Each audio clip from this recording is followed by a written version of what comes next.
Oke. Saudara, kita akan belajar tentang hukum dan ketetapan.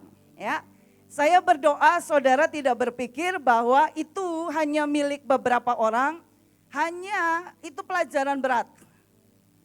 Ya, saudara perlu mengerti ini supaya kita semua tahu siapa kita di hadapan Tuhan. Saudara, kita perlu mengerti ini supaya kita tahu bagaimana kita bisa sepakat dengan Tuhan waktu Tuhan ingin mempertahankan hidup kita. Saudara, seringkali Tuhan sangat ingin mempertahankan hidup kita. Tetapi kitalah yang memotong dan meninggalkan Tuhan. Kita berpikir Tuhan tidak tolong dan tidak sayang sama kita. Tapi kita sedang berjalan menjauh dari Tuhan. Menjauh dari pemimpin. Menjauh dari saudara-saudara seiman. Menjauh dari ibadah. Menjauh dari orang-orang yang menolong kita mengenal jalan kebenaran dan kehidupan. Dan itu membuat kita kehilangan penetapan Tuhan dalam hidup kita. Saudara, sebelum kita belajar hukum dan ketetapan, saya mau kita mengerti dulu apa itu hukum. Ya, buang jauh-jauh dari pikiran saudara, itu pelajaran berat. Ini pelajaran sehari-hari yang kita harus mengerti. Karena kita butuh sekali anugerah dan pengenalan akan Allah. Ya, saudara ngomong sama diri sendiri, saya butuh mengerti hukum dan ketetapan. Ya, belajar mencintai hukum dan ketetapan karena itu penting. Saudara, di tangan saya ada tisu. Ya, saudara tahu hukum gravitasi? Tahu ya? Hukum gravitasi itu apa? Ya, gerak yang mengenai pada gaya satu benda sehingga pokoknya singkat cerita kalau dibuang pasti jatuh ke bawah. Betul? Ya. Saya kalau buang tisu ini jatuhnya kemana kira-kira? Pasti. Yakin ya? Saya buang ya. Kita akan lihat sama-sama jatuhnya kemana. Kemana? Bawah. Di sini ada bayi enggak ya? Ada Miel. Miel ada. Miel boleh tolong lihat. Oh lagi tidur. Ada yang kecil, yang muda sekali. Yang umur 2 tahun ada? Ada 3 tahun? Oh, ini berapa tahun? Ayo. Boleh dibantu ditemenin. Satu aja ditemenin, iya. Temenin Miss Nancy, yuk. Temenin ke depan, oh sama mamanya. Umur berapa ini? 3, yuk. Supaya waktu saya gak berkurang banyak. Oke. Sudah sekolah belum dia? Bermain tapi di mall lagi tutup. Bermain di mall tapi mallnya lagi tutup. Main di Mahanaim aja, buka. Dia enggak tahu hukum gravitasi kan ya? Belum tahu. Ya, enggak tahu lah pasti ya. Coba, siapa namanya? Hadasa melihat ke depan. Coba. Dia tegang. Biasanya saya sama anak saya. Hadasa tolong buang tisunya ke atas. Jatuhnya kemana? Ini belum ngerti hukum gravitasi. Jatuhnya kemana? Terima kasih ya Hadasa. Tepuk tangan dulu buat Hadasa. Hadasa belum mengerti hukum gravitasi. Tapi buang selalu jatuh ke. Saudara, Alkitab berkata, saudara ngerti tidak ngerti hukum, tetap berlaku. Saudara, ada banyak pria-pria, mereka bertingkah seenaknya, mereka pikir mereka Tuhan. Dan mereka mengalami ada banyak kali doa mereka tidak dijawab. Saudara, Alkitab berkata, hai suami kasihilah istrimu. Karena dia adalah teman pewaris kasih karunia sehingga doamu tidak terhalang. Saudara, itu hukum kerajaan. Saudara tahu tidak tahu, hukum itu, begitu saudara tidak mengasihi istri, doamu terhalang. Itu hukum Alkitab, bukan hukum saya. Saudara, Alkitab berkata istri tunduk kepada suami. Pada waktu dia tidak melakukannya, saudara tahu Alkitab berkata kepala laki-laki ialah Allah. Kepala perempuan ialah laki-laki. Waktu saudara tidak tunduk kepada suami, saudara sedang tidak tunduk kepada Allah. Dan itu hukumannya berat sekali. Saudara, ini hukum. Saudara, Alkitab berkata, anak, engkau harus menghormati ayah ibumu. Saudara, kita kenal ayat yang berkata panjang umur, berkat di tangan kanan dan seterusnya. Saudara, ada ayat yang berkata, anak, jika engkau tidak menghormati ayah ibumu, engkau harus mati. Ada ayatnya. Itu hukum. Saudara, mungkin kau berkata, aku berontak baik-baik aja. Saudara, mungkin kau gak mati fisik. Tapi cita-citamu, harapanmu, cintamu, semangat hidupmu, tujuan hidupmu, apapun yang ada dalam dirimu, banyak yang mati. Itu firman, itu hukum. Jadi hari ini, saudara suka enggak suka, penting buat kita mengenal hukum dan ketetapan Allah dalam hidup kita sebagai orang benar. Amin. Saudara siap belajar? Oke, siap. Kita buka slide pertama. Lanjut.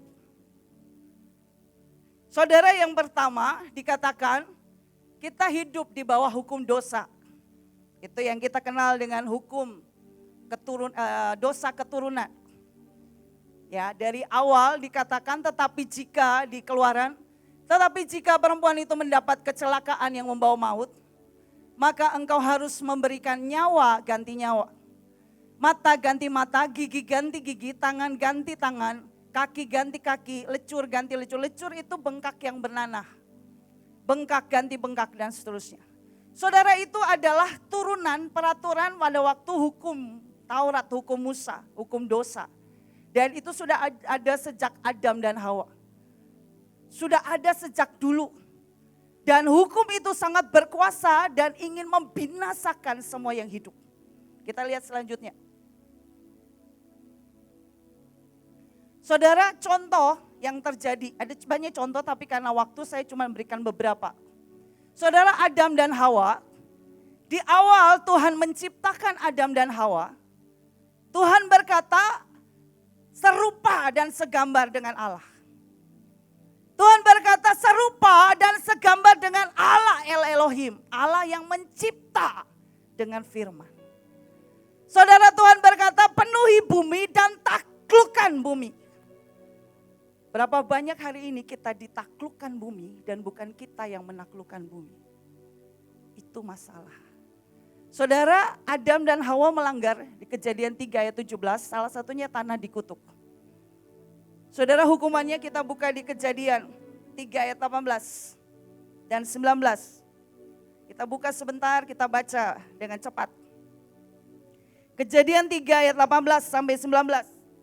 Semak duri dan rumput duri yang akan dihasilkannya bagimu, dan tumbuh-tumbuhan di padang akan menjadi makananmu. Saudara, di sini dikatakan Tuhan itu menghukum mereka dengan tumbuh-tumbuhan jadi makanan mereka. Saudara, kata tumbuh-tumbuhan di situ aslinya adalah herb.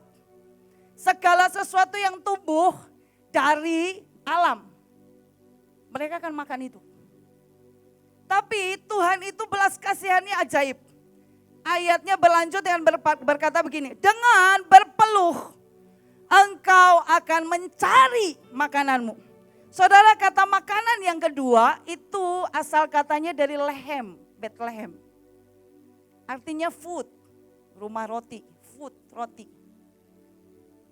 Saudara, Tuhan sedang mau berkata kepada Adam dan Hawa, karena engkau salah di pohon, engkau dihukum di tanaman. Nyawa ganti nyawa, gigi ganti gigi. Dan tapi Tuhan berkata gini, kalau engkau sedikit saja berpeluh, engkau akan makan roti. Roti juga asalnya dari gandum. Lumayan, tapi Tuhan bilang berpeluh. Nah, berapa banyak orang Kristen hari ini mereka memilih hidup di hukum dosa, tapi minta berkat di hukum yang baru. Gak ketemu rumusnya. Nanti saya tunjukkan masalahnya di mana. Saudara, lanjut. Saudara, contoh yang berikutnya Saul. Saudara, pada waktu Saul itu orang yang dia gak terlalu sebejat Daud. Masalahnya dia itu cuma minder. Ya, dia itu minder karena Alkitab bilang bahkan dia seganteng senegrinya hari itu. Masalahnya dia tuh pinggang ke atas lebih tinggi yang hari ini dicari banyak orang. Hari itu Saul satu-satunya. Yang lain sih nggak tercatat, saya nggak tahu. Tapi Saul merasa yang paling menderita sedunia. Ya. Lalu kemudian hari itu karena dia anak baik-baik, saudara papanya suruh dia cari keledai yang hilang 3 hari. Dia cari enggak ketemu. Di sisi yang lain, di jalan yang lain, Samuel itu dikasih tahu sama Tuhan karena dia nabi. Tuhan bilang, Samuel, Israel berteriak minta raja. Di tengah jalan yang kau lewati, engkau akan ketemu Saul. Urapi dia menjadi raja atas Israel. Saudara, pada waktu Samuel ketemu, dia mengurapi Saul jadi raja. Tapi tidak cukup sampai di situ. Dia ngasih pesan Tuhan. Dia bilang begini, waktu engkau pergi dari depanku, engkau akan ketemu 2 orang dari kuburan Rahel. Mereka akan memberitahukan kepadamu di mana keledai itu yang kau cari berada. Tapi pesannya tidak sampai di situ. Dia berkata begini, tapi kamu harus tahu, bapakmu sudah tidak lagi khawatir sama keledai, dia khawatir sama kamu. Artinya Tuhan mau berkata bahwa setiap kali Tuhan kasih kita tugas, Tuhan menyembuhkan kita. Tuhan mengangkat hidup kita sampai kita ini bisa lihat yang kasih tugas itu Allah yang setia. Dia Allah yang tidak sekedar nyuruh-nyuruh kayak bos, tapi tidak tahu keadaan saudara. Saudara, Saul itu merasa tidak dicintai. Hari itu Tuhan mau berkata, engkau lebih penting daripada keledai. Saudara, itu terjadi. Saudara, di tengah perjalanan hidupnya, Saul melakukan pelanggaran ini 1 Tawarik. Saul tidak setia terhadap Tuhan. Dia tidak berpegang pada firman Tuhan dan dia meminta petunjuk arwah. Bayangkan, waktu dia dilantik, dia dapat petunjuk Tuhan tentang keledai. Tentang siapa dia. Di tengah perjalanan dia jadi raja, dia minta petunjuk arwah. Dan Alkitab mencatat, Saul mati karena minta petunjuk arwah. Saudara, ini kuasa hukum dosa. Ada berapa banyak kita hari ini berkata, kalau dia menyakiti aku, maka aku layak menyakiti dia. Kalau dia salah sama aku layak tidak mengampuni dia. Kalau dia tidak senyum sama aku bisa lebih gak senyum sama dia. Kalau suamiku selingkuh, aku juga bisa cari pria lain. Berapa banyak kita hidup dengan kuasa itu. Mata ganti mata, gigi ganti gigi. Tapi kita minta Tuhan berkati aku. Tidak bisa. Pindahlah hidup dengan hukum Tuhan. Nanti saya terangkan. Tapi saudara lihat ini. Semua kesalahan yang kita buat. Ya, semua kesalahan yang mereka buat hari itu. Penetapannya nyawa ganti nyawa. Kalau salah minta petunjuk, Saul minta petunjuk Tuhan. Dan dia hidup dengan petunjuk arwah. Alkitab berkata upah dosa ialah maut. Saudara, contoh yang berikut. Daud. Saudara, Daud ini keren banget. Saya makin belajar Daud, saya makin mengerti kenapa Tuhan sangat mencintai Daud. Saudara, Daud itu diurapi menjadi raja. Roh Tuhan berkuasa atas Daud. Saudara, hari itu Tuhan sangat sayang sama Daud karena dia menyembah Tuhan begitu rupa. Dan Tuhan memberi janji, bukan perjanjian ya, janji buat Daud. Saudara, Alkitab berkata di 2 Samuel, saudara catat saja ya, nanti baca di rumah. Saudara, Tuhan berkata keluarga, kerajaan dan tahta Daud kokoh untuk selamanya di hadapan Tuhan.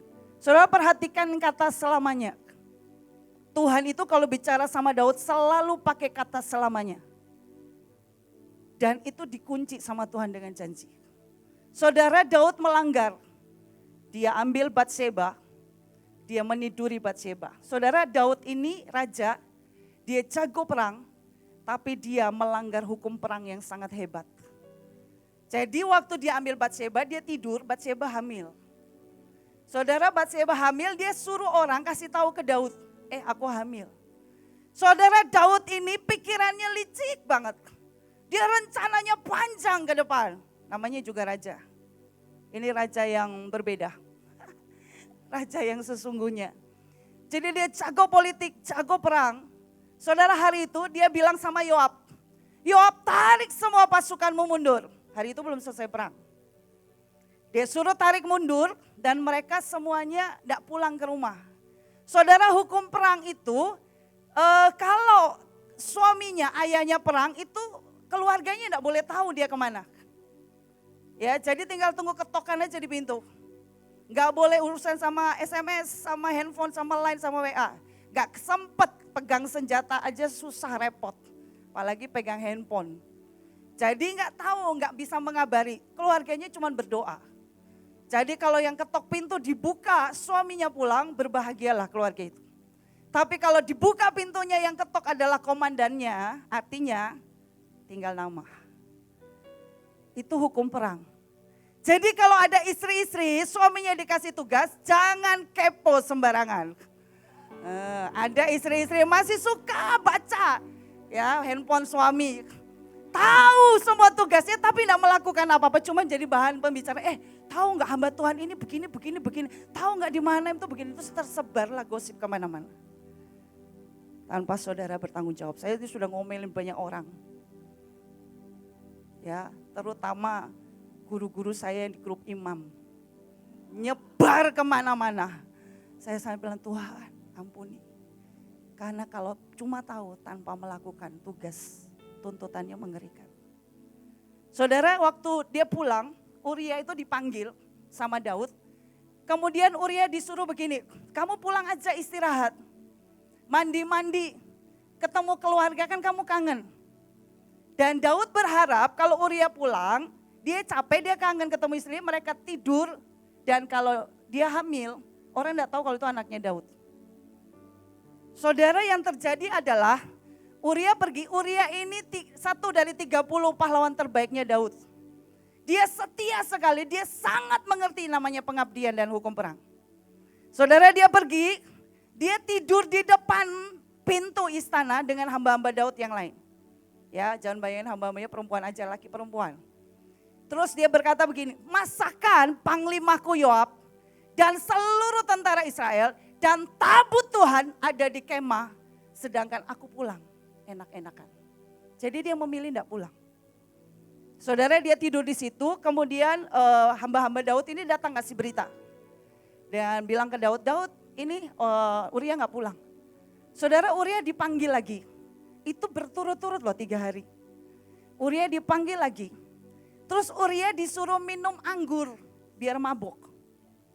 Dengan harapan kalau dia tepar, pegawainya suruh angkut pulang. Terus kalau dia hubungan sama istrinya, punya anak, gak ketahuan itu perbuatan Daud. Bayangin, ini raja. Kalau Leo tadi bilang dirinya punya DNA seperti itu, menurut saya ada temannya lah. Ya, saudara, Daud melakukannya. Dan kembali lagi, karena Uria tahu dia lagi perang, dia minum anggur untuk menghormati raja, tapi dia memastikan tidak mabuk. Bayangin, jadi enggak terlena. Wah, gue dong deket raja. Enggak. Dia tahu benar hukum pengabdian dan perang. Dia tahu dipanggil raja melakukan, tapi dia tahu dia enggak boleh lengah. Saudara, malamnya yang mabuk adalah Daud. Uria tertidur sebentar, dia bangun tengah malam, terus dia pergi lagi tidur di depan pintu istana. Besokannya, para hamba-hambanya kasih tahu Daud, dia gak mabuk, dia gak pulang. Tahu gak yang terakhir Daud buat apa? Dia tulis surat kepada Yoab.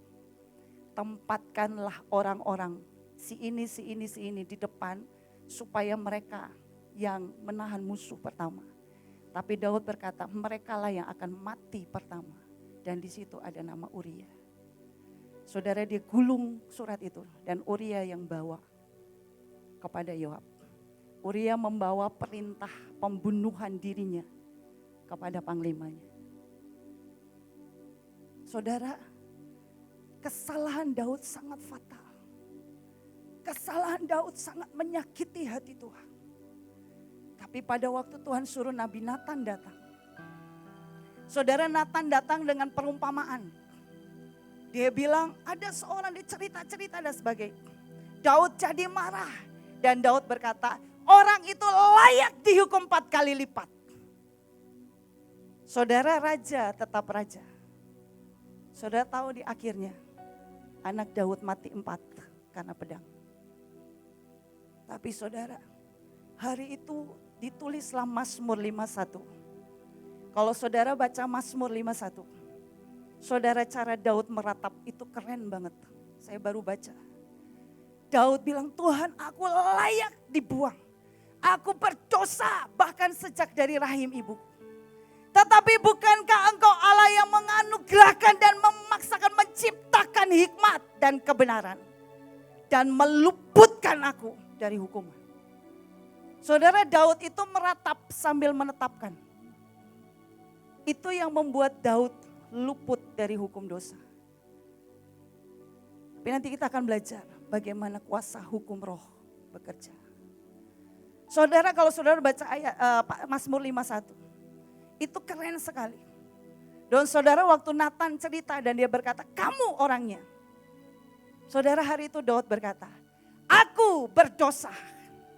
Saudara pernah baca ayat yang berkata, itu ayat dari hukum Taurat, bahwa kalau satu orang berdosa dia harus dipanggil 4 mata. Kalau enggak bisa lagi dipanggil saksi. Kalau enggak mengaku lagi dipanggil di depan jemaat suruh ngaku. Saudara tahu apa yang Daud lakukan? Dia sangat mengerti hukum. Dia umumkan ke seluruh rakyat. Saudara, saya pelajari. Kitab 1 Samuel, 2 Samuel itu ditulis oleh Nabi Samuel, Gad, dan Natan. Saudara, kita hidup kalau dihitung, Yesus hidup itu 2000 tahun yang lalu, kira-kira. Daud hidup sebelum itu. Ribuan tahun sampai hari ini. Orang masih bicara kesalahan Daud. Kita kesalahan diungkit-ungkit 1 bulan. Sakit hati meradang meratap. Kenapa sih? Kesalahan kecil diungkit-ungkit terus. Kurang puas, bunuh aja aku. Itu ya. Saya mencoba melankolis tapi agak gagal. Ya. Saudara, berapa banyak dari kita tuh tersinggung waktu kesalahan kita diungkit-ungkit. Daud menyelamatkan hidupnya. Daud mengenal Tuhannya. Daud berkata, apa yang engkau mau Tuhan harus jadi dalam hidup. Bukan hari itu dia egois dan pengen hidup gak mau mati. Enggak. Makanya dia langsung menyambar hukum itu. Dan ribuan tahun sampai hari ini kita masih terus membicarakan kesalahan Daud. Saudara, ada berapa banyak orang yang berkata, biarkan kesalahanku dibicarakan orang. Supaya orang belajar dan tidak melakukan kebodohan yang aku lakukan. Maka hari itu saya percaya penetapan Tuhan, destiny yang kita sering kenal destiny panggilan. Itu mau gak mau harus mewujudkan dirinya dan jadi genap dalam hidup. Tapi kalau hari ini kita berpikir Tuhan kenapa salah kecil aja. Terus dibicarakan dari, menurut saya ada yang 1 tahun kesalahan dibicarakan. Ya. Makanya Bu In makin sakti. Ya. Saudara mau sakti? Nah, salah satu kuncinya itu hukumnya begitu. Jadi saudara harus belajar jadi surat terbuka. Menjadi contoh bagi banyak orang. Apa yang orang pikir salah, orang pikir bodoh. Biar hidup kita jadi surat yang terbuka. Dan itu menyelamatkan sangat banyak penetapan Tuhan dalam hidup kita. Saudara, saya mau ajak kita lihat seterusnya.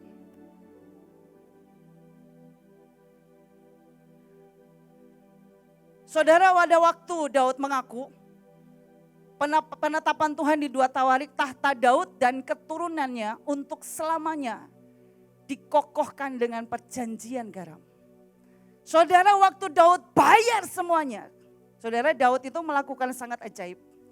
Jadi waktu anaknya sekarat, dia itu puasa enggak makan, dia tidur di lantai. Dia itu berkabung.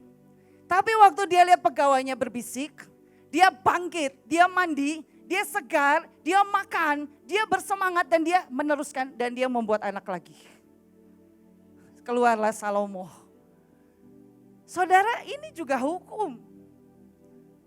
Alkitab berkata itulah yang menyelamatkan Daud dari dunia orang mati. Saudara tahu dunia orang mati, saya pernah cerita di sini. Salah satunya berduka untuk waktu yang sangat lama. Dan Daud tahu hukum itu. Dia berkata tidak akan kubiarkan lembah bayang-bayang maut mengikuti, mengintip dan bahkan mengikat kakiku. Aku gagal 1000 kali, aku akan bangkit 1001 kali. Demi yang Tuhan mau jadi dalam hidup. Saudara, yang Daud lakukan, menurut saya langkah demi langkah, itulah yang namanya hikmat. Dan mengenal hukum Tuhan. Dan dia membuat sangat banyak yang ajaib. Dia menjadi sangat besar dengan sangat kuat dan sangat cepat. Dan Tuhan terakhir menutup dengan perjanjian awal. Tuhan bilang dengan janji. Yang terakhir Tuhan bilang, tahtamu, kerajaanmu, keturunanmu akan kokoh untuk selama-lamanya. Dengan sebuah perjanjian garam. Saudara cari di Alkitab, setelah itu Daud tidak lagi buat kesalahan soal perempuan. Tapi Tuhan menjagai dia dengan perjanjian. Saya berdoa saudara mengerti. Saudara boleh kita semua tahu diri siapa kita. Tapi kita tahu di satu titik ada sebuah penetapan Tuhan dalam hidup kita. Berdiri dengan kuat. Ambil dan sepakat dengan Tuhan dengan penetapan itu. Dan saudara akan lihat hidupmu akan dimerdekakan. Amin. Saudara kita lanjut. Saudara, Alkitab berkata upah dosa ialah maut. Tetapi kasih karunia Allah ialah hidup yang kekal dalam Kristus Yesus Tuhan kita. Saudara, hari itu kuasa dosa bekerja begitu rupa sehingga iblis menuntut kematian dan kebinasaan. Saudara, hukum dosa berkembang jadi hukum Musa, hukum Taurat, 10 hukum. Kalau kita pelajari, saudara saya pelajari itu adalah jenis hukum kriminal. Saudara, hukum itu ada di akal budi, jiwa dan tubuh. Hukumnya mengandung hukuman. Jadi kalau salah di mana, hukumannya bayar di mana? Ganti gigi, nyawa, ganti nyawa, mata, ganti mata. Jadi kalau hari ini saudara hidup dengan dia membenci saya, dia menyakiti saya mau menyakiti dia. Saudara, kita sedang tinggal di bawah hukum kriminal. Dan itu membayarnya dengan hukuman. Saudara, tidak satu pun kita tahan.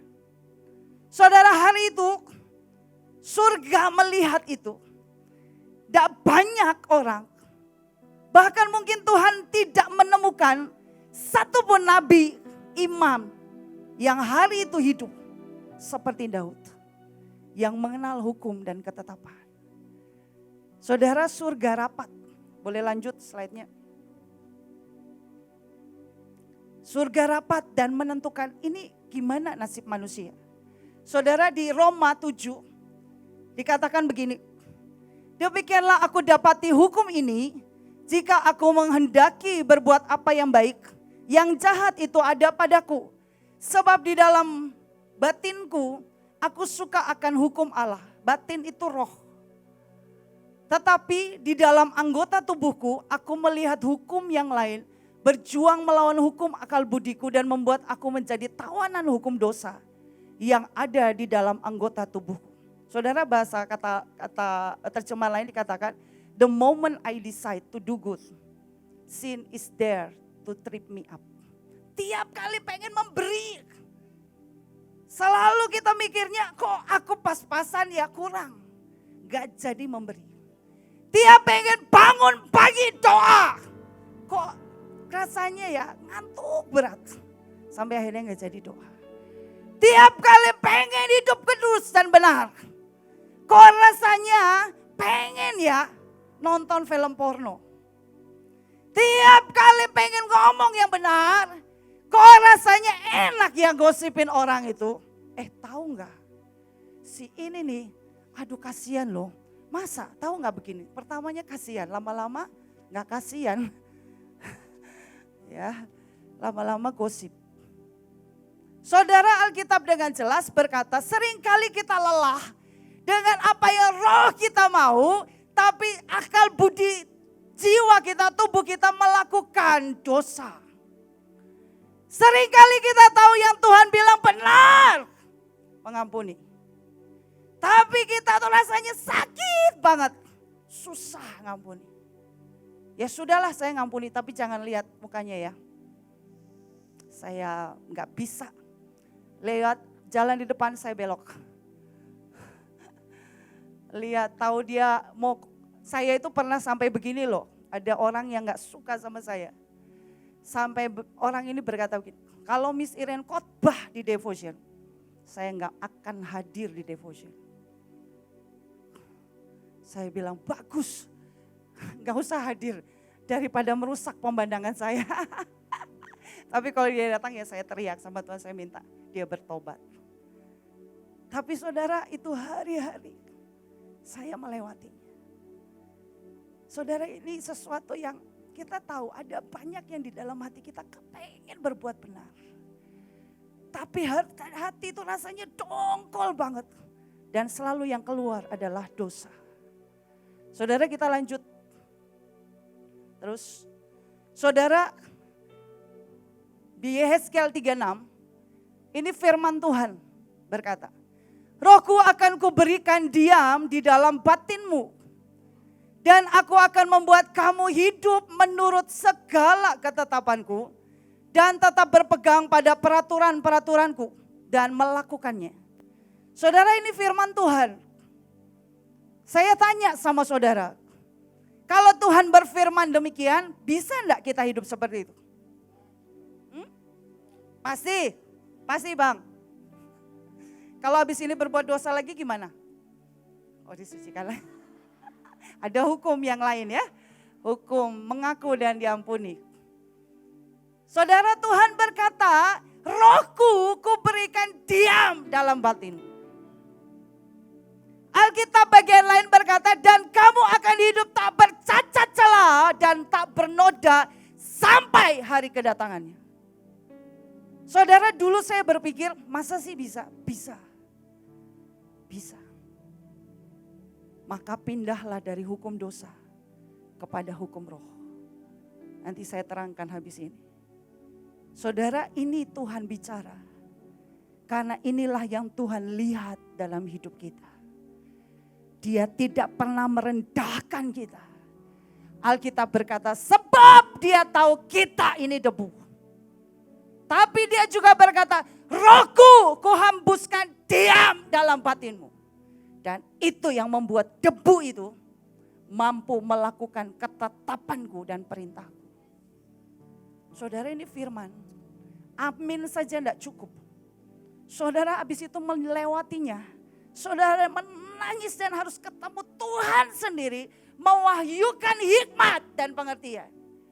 Sampai saudara bisa sampai ujung. Tanpa pengertian, amin saja tidak cukup. Saudara, amin harus, tapi tidak cukup. Saudara harus kenal siapa Tuhan. Saudara, di Roma 12 ayat 2. Janganlah kamu menjadi serupa dengan dunia ini. Tetapi berubahlah oleh pembaruan budimu. Sehingga kamu dapat membedakan manakah kehendak Allah. Apa yang baik, berkenan kepada Allah dan yang sempurna. Saudara, ada banyak orang berkata, gimana caranya mendengar suara Tuhan? Bisa. Waktu rohnya diam dalam batin kita. Waktu kita belajar jalan dalam hukum-hukum Tuhan. Kita akan mengerti apa yang baik, yang berkenan dan yang sempurna.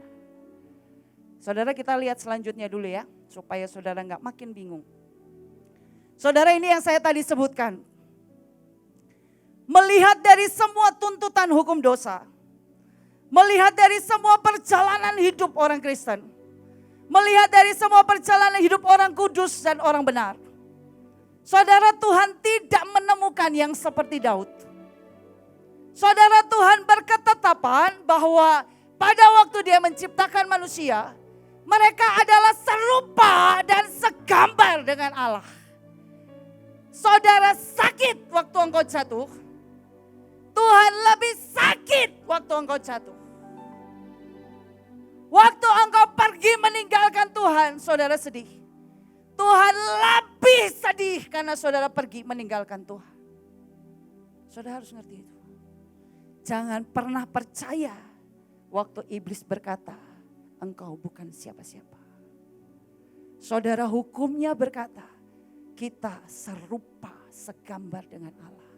Dia tidak izinkan gambar hidupnya rusak dalam hidup kita. Saudara, hari itu kebinasaan, hukum dosa berkuasa. Semua upah dosa ialah maut, kebinasaan. Saudara, hari itu surga rapat dengan kesakitannya. Saudara, waktu saya belajar ini, saya tahu makin mengerti betapa Tuhan berkata engkau berharga dan mulia.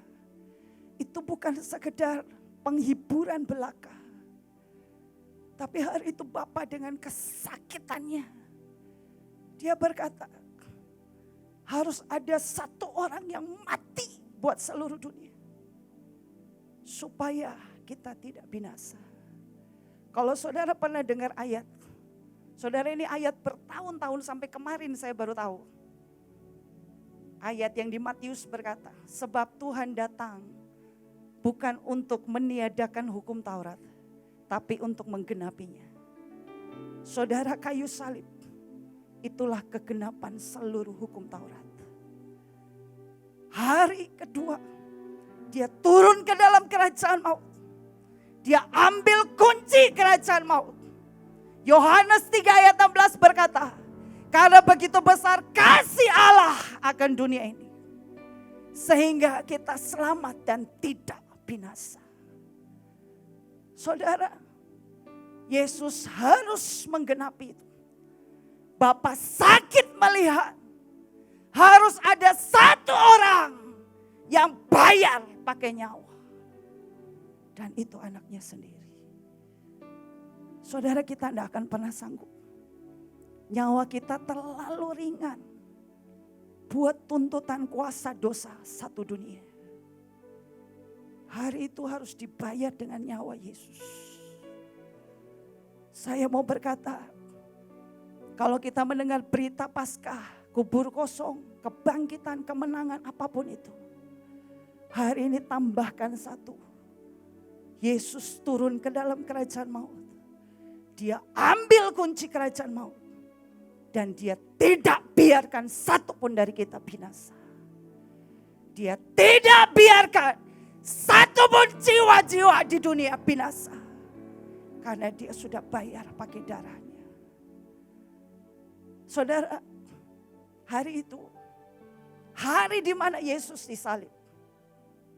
Itulah hari di mana setiap kita yang percaya, kita berpindah dari hukum kriminal kepada hukum sipil. Saudara, hukum sipil itu apa? Hukum sipil itu hukum roh. Hukum roh itu gimana? Hukum roh itu saudara belajar mengasihi walaupun disakiti. Saudara belajar mengampuni walaupun engkau dikhianati. Saudara belajar memberi walaupun rasanya tidak punya uang lebih. Saudara belajar menghamba lebih lagi waktu engkau direndahkan. Saudara berkata, Tuhan, aku pengen tempat itu terkenal. Tapi engkau berkata, karena aku hidup dengan hukum roh, maka aku akan melakukan apa yang orang lain tidak mau lakukan. Saudara, jangan pernah sia-siakan penebusan Yesus. Dia sudah bayar buat saudara dan saya. Itu hukum tertinggi. Dan saudara mau tahu, saudara baca ayatnya di rumah. Saudara, itulah hukum yang mengandung hubungan. Kalau dulu saudara dengar ada hukum Taurat yang berkata, jangan membunuh, jangan berzina, jangan saksi dusta, jangan mengingini yang saudara punya dan seterusnya. Di sini ada hukum yang berkata, kasihilah saudaramu sendiri seperti dirimu sendiri. Kalau di sini ada berkata bahwa jangan menyembah Allah lain, jangan ada patung dan sebagainya. Di sini hukumnya berkata, kasihilah Tuhan Allahmu dengan segenap hatimu, segenap hidup. Saudara, di sini hukuman, di sini hubungan. Saudara nangkep sampai di sini. Jangan pernah hidup dengan hukuman, menghukum orang sepadan dengan yang dia lakukan kepada kita. Tapi kita minta berkat hukum roh. Salah, gak ada hubungannya. Gak ketemu. Gimana Tuhan bisa memberkati kita? Gak bisa. Saudara, yang terakhir membayar dengan, kok dengan hukuman? Itu salah itu. Membayar dengan kompensasi. Ini saya dibuatkan PPT. Sorry saya gak periksa. Yang terakhir itu bukan hukuman ya, membayar dengan kompensasi. Saudara tahu kompensasi itu gini. Saudara dikenain hukuman penjara misalnya, karena bersalah. Ada orang dikenain hukuman penjara. Bukan saudara, ada orang. Tapi karena dia punya bayi dan seterusnya dan sebagainya dan alasan tertentu sampai akhirnya dia disuruh bayar denda 100 juta. Itu kompensasi. Mengganti hukuman yang seharusnya dibayar yang dia gak sanggup. Saudara, di hadapan Tuhan, kita ini seharusnya tidak pernah sesuai ketentuan. Tapi hari ini Tuhan berkata bayar dengan kompensasi. Itu sebabnya kenapa kita ke provinsi.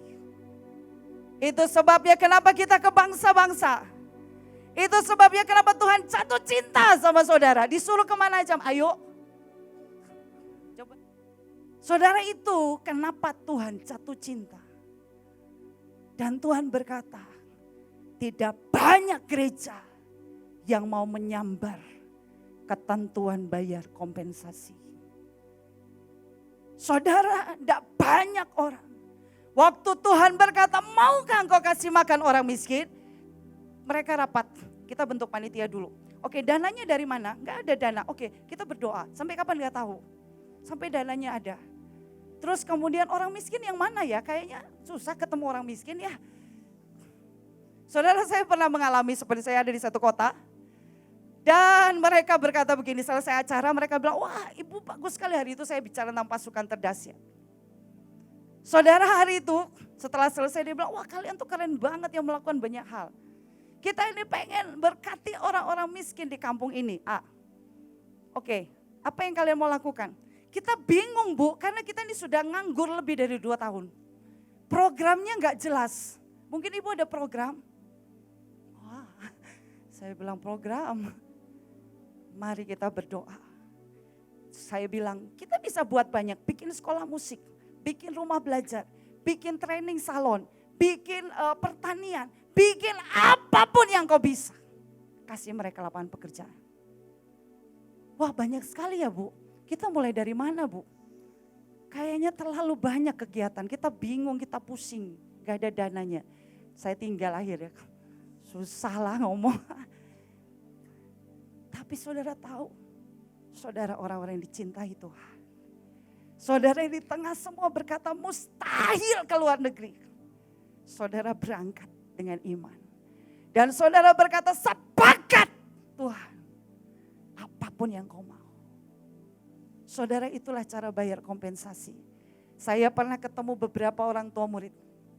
Dan mereka berkata begini, Bu nangis, anak saya itu keliling bagi sembako. Di rumah saya gak ada beras Bu. Bagaimana mungkin seperti itu? Akhirnya saya ambilkan beras. Saya bilang, aduh Tuhan ya semangat. Tapi ya Tuhan jatuh cinta. Tapi ya kadang-kadang kita juga harus ngurus keluarga. Harus memperhatikan dan jangan sampai keluarga kita tidak terurus. Saudara yang seperti itu. Bagaimana Tuhan tidak jatuh cinta. Yang model kita semua. Ya saya rasa Leo tidak satu-satunya. Kita semua pendosa. Gagal dan buat kesalahan sangat banyak. Tapi kita tahu. Setiap kali kita menghadap tahta itu. Kita tahu dia mencurahkan seluruh cintanya. Dan seluruh hatinya.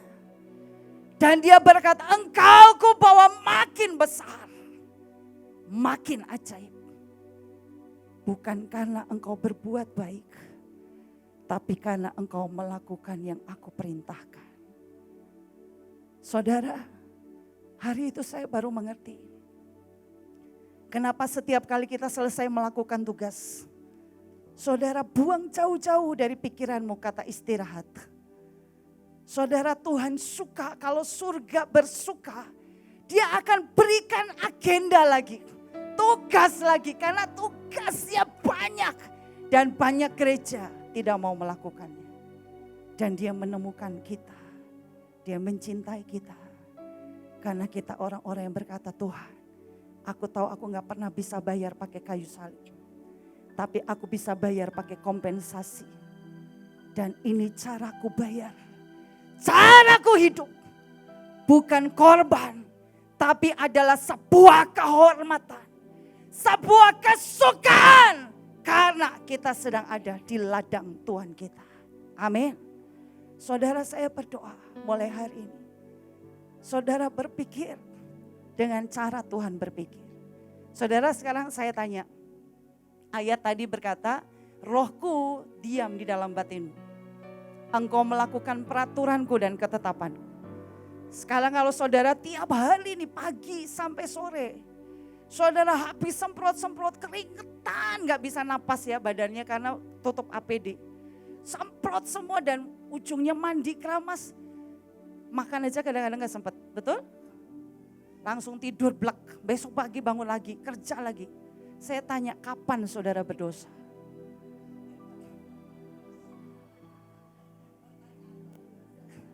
Sempat gak? Kalau saudara berdosa, saudara nganggur. Maka daftarlah supaya saudara sibuk. Amin. Amin. Amin. Oke, saudara, kita lihat yang terakhir. Itu benar. Nanti ya kalau saudara terlatih, nanti saudara jadi sakti, nggak bisa capek lagi. Saudara akan suka dan suka dan suka dan tiba-tiba saudara jijik sama dosa. Jadi daripada saudara meratap berkata, Tuhan, aku frustasi dengan dosaku. Lebih baik engkau cemplungkan dirimu melakukan yang Tuhan mau. Latih badanmu. Waktu engkau sudah terlatih, engkau pindah kepada hukum roh. Waktu engkau ada di dalam hukum roh, engkau lihat dosa, jijik, muak. Saudara mengerti? Saudara mengerti enggak? Lanjut ya. Yang terakhir. Saudara, ini hukum roh di dalam perjanjian baru. Kita buka di Lukas 6. Pada waktu itu pergilah Yesus ke bukit untuk berdoa dan semalam-malaman ia berdoa kepada Allah. Ketika hari siang ia memanggil murid-muridnya kepadanya lalu memilih dari antara mereka 12 orang yang disebutnya rasul. Saudara, loh itu kenapa keluar? Saudara, Tuhan berkata dia punya banyak murid. Ya, dia punya banyak murid, saya enggak tahu, belum pelajari benar 70 apa 120 saya enggak tahu. Banyak murid. Hari itu Yesus berdoa semalam-malaman kepada Bapa. Saudara, kenapa dia berdoa? Dia mau menetapkan rasul. Bukan murid, rasul. Dan dia butuh terus tanya Bapa. Bapa, siapa yang engkau mau aku angkat jadi rasul? Saudara, besok siangnya baru keputusan. Oh, saudara baca di ayat tadi. Dan Yesus menetapkan 12 rasul nama-namanya. Saudara, saya tanya, di situ ada Yudas Iskariot enggak? Ada enggak? Yesus tahu enggak Yudas akan mengkhianati dia? Yesus tahu enggak dia akan menjual Yesus? Yesus tahu enggak, menetapkan tidak bahwa Yudas harus mati bunuh diri? Yesus menetapkan enggak? Saudara, Yesus tahu kesalahan Yudas. Dia mengangkat Yudas jadi rasul. Bahkan Yesus tidak pernah menetapkan Yudas berakhir dengan bunuh diri. Saudara, di situ ada Petrus. Petrus juga buat kesalahan mengkhianati Yesus. Sama-sama buat kesalahan. Hari itu kesalahan terbesar Petrus. Dia kembali ke pekerjaan lama. Dan selama masih ada harapan, saya melihat dia tetap Allah yang setia. Dia kejar Petrus di tepi danau. Dan dia berkomunikasi dengan Petrus. Saudara, hari itu Yesus tanya kepada Petrus, Petrus, apakah engkau mengasihi aku? Kalau saudara baca terjemahan aslinya, mungkin saya pernah bilang, saya ulangi sekali lagi. Yesus berkata, Petrus, apakah engkau agape kepadaku? Petrus berkata, ya Tuhan, engkau tahu aku filia kepadamu. Lalu Yesus bertanya ulang. Dia berkata, Petrus, apakah engkau agape kepadaku? Saudara tahu tingkatan kasih ya. Agape, kasih Tuhan, filia itu kasih saudara, storge itu kasih keluarga, eros, nafsu. Saudara, hari itu Petrus menjawab yang kedua kali, ya Tuhan, aku filia kepadamu. Terakhir Tuhan menurunkan bahasanya. Dia berkata, Petrus, apakah engkau filia kepadaku? Petrus berkata, ya Tuhan, engkau tahu, aku filia kepadamu. Saudara, Tuhan bisa menurunkan bahasanya kepada kita. Kalau kita terlalu rewel, terlalu meratap, terlalu ngotot, Tuhan aku ini pendosa, Tuhan sudahlah Tuhan, ya sudahlah. Tuhan bisa menurunkan bahasanya. Tapi perhatikan, Tuhan meninggikan, menaikkan tugas. Gembalakan domba-dombaku kan 3 kali. Saudara tahu bahasa aslinya? Yang pertama itu kasih makan domba kecil. Yang kedua, gembalakan domba dewasa. Yang ketiga, kasih makan domba dewasa.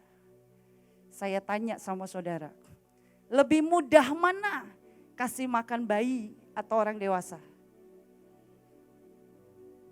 Lebih mudah bayi, dewasa. Siapa yang menjawab bayi? Saya menjawab dewasa.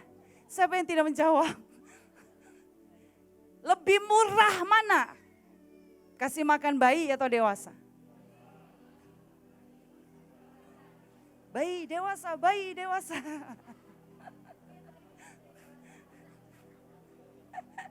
Bayi on progress.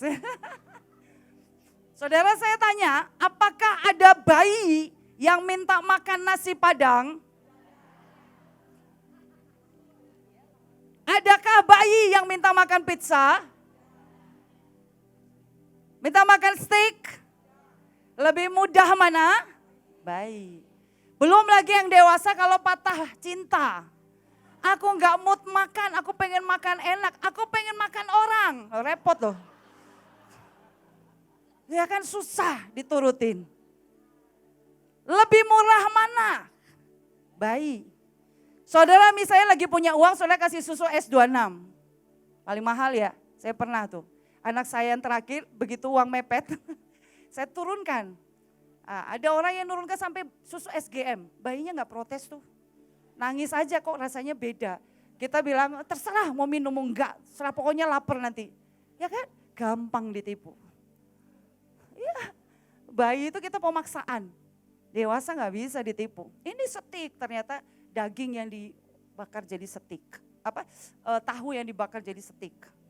Kan ada tuh di vegetarian. Gak bisa ditipu.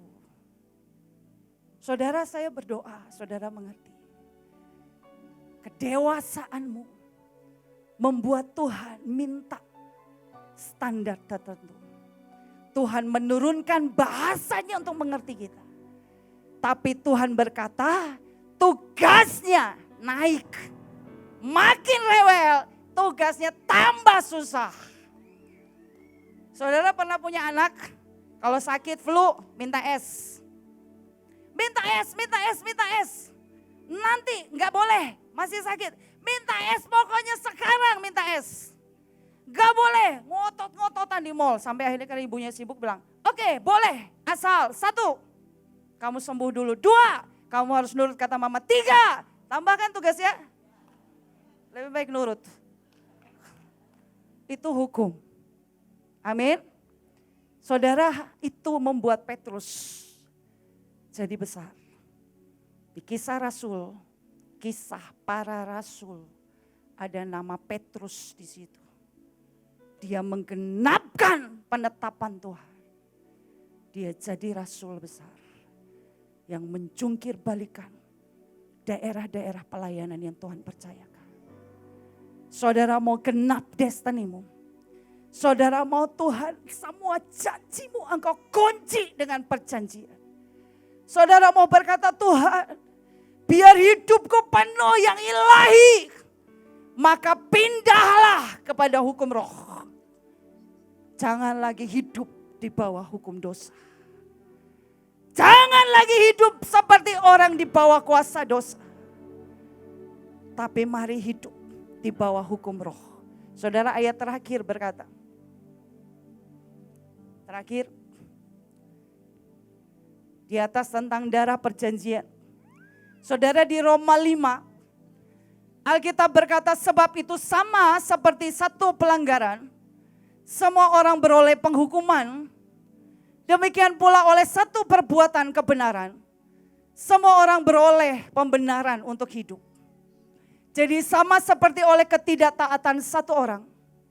Semua orang telah menjadi orang berdosa. Demikian pula oleh ketaatan satu orang. Semua orang menjadi. Siapa orang benar? Siapa orang benar? Siapa orang benar? Saudara, Alkitab berkata, sebab orang benar diberkati waktu tidur. Siapa orang benar? Siapa orang benar? Alkitab berkata, kekayaan seberang lautan pindah kepada orang benar. Siapa orang benar? Saudara dan saya. Saudara, kenali hukum, pelajari hukum. Maka engkau akan tahu penetapan Tuhan buat hidupmu, buat masa depanmu, buat berkatmu, buat cita-citamu, buat destinimu, buat kotamu, buat bangsamu. Amin. Amin. Amin. Mari kita bangkit berdiri, kita deklarasi.